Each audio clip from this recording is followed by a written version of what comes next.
الكفن على رف البايع، المغسل بيشمر دراعه بيستعد يغسلك، قبرك على مشارف ان يحفر، وانت الظالم لاختك واخيك وامك وابيك، وانت المجرم في ثوب الصالحين.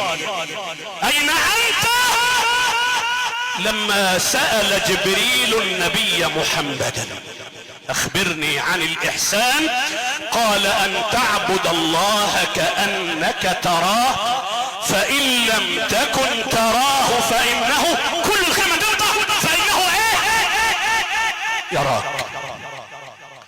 هل الامة التي انت من غلاء الاسعار تعبد الله عبادة من يراها ربها، ام يغلق بابا من بعده باب من بعده باب، وعين الله لا تغيب عنه، وما تكون في شأن وما تتلو منه من قرآن ولا تعملون من عمل إلا كنا عليكم شهودا إذ تفيضون فيه، وما يعزب عن ربك من مثقال ذرة في الأرض ولا في السماء.